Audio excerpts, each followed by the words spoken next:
June 2nd, 1985. A lumberyard employee in San Francisco noticed something strange.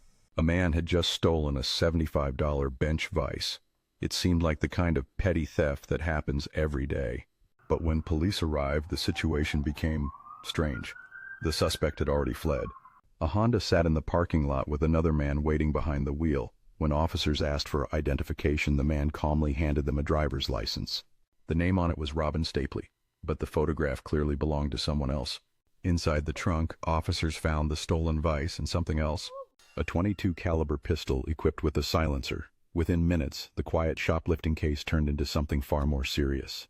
The man behind the wheel finally spoke. "My name," he admitted, "is Leonard Lake." Then he reached into his mouth. Seconds later, he collapsed. He had swallowed cyanide capsules. And before the truth was uncovered, Leonard Lake would be dead. What investigators discovered next would reveal a nightmare hidden in the forests of California. A bunker, a diary, videotapes, and a plan to build a human prison for women.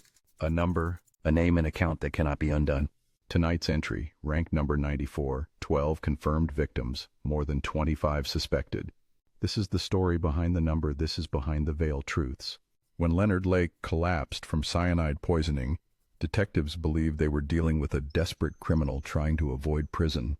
But one question haunted investigators: why would someone kill himself over a stolen bench vise? As Lake lay comatose in a hospital bed, detectives began tracing the clues. The driver's license he carried belonged to Robin Stapley, but Stapley had been missing for months. The Honda in the parking lot? It belonged to Paul Cosner, a San Francisco car dealer who had vanished in 1984. Suddenly, the small case exploded into something far darker. Detectives obtained a search warrant for Lake's remote property in Wilseyville, California. What they found there shocked even veteran homicide investigators. A small cabin in the woods. Next to it, a concrete bunker hidden beneath the ground. Inside the bunker were weapons, video equipment, handcuffs, restraints, and disturbing equipment designed to imprison human beings. Then investigators discovered Leonard Lake's diary. Inside were pages describing a plan. Lake believed society had collapsed. In his writings, he described a vision where women would be kept as sex slaves, locked away, and forced to serve him and his accomplice.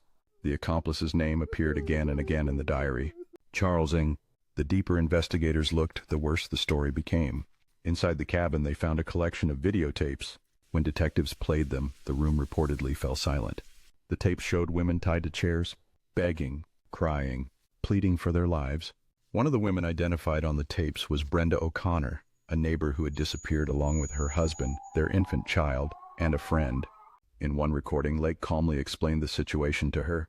She could cooperate or she could die. Even hardened homicide detectives struggled to watch the footage.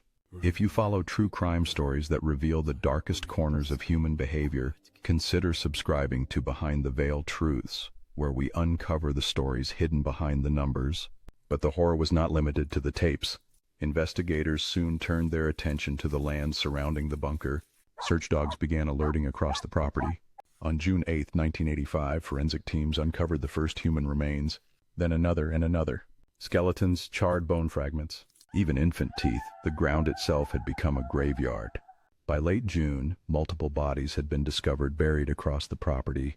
Victims included drifters, neighbors, acquaintances, and young women lured into Lake and Ng's twisted world. Police soon connected the pair to the disappearance of more than 25 people. The mastermind behind the bunker was dead, but his partner had vanished. Charles Ng had fled. The search spread across the United States. Eventually, investigators traced him to Canada, but fate intervened in an unexpected way. In July 1985, Ng was arrested for shoplifting. During the arrest, a struggle broke out and a security guard was shot in the hand. Ng was sentenced to 4 years in a Canadian prison. Meanwhile, American authorities prepared one of the most complex extradition battles in criminal history. Finally, in 1991, Ng was returned to California. What followed became the longest and most expensive trial in California history. Ng had spent years studying legal loopholes and used every possible tactic to delay the proceedings.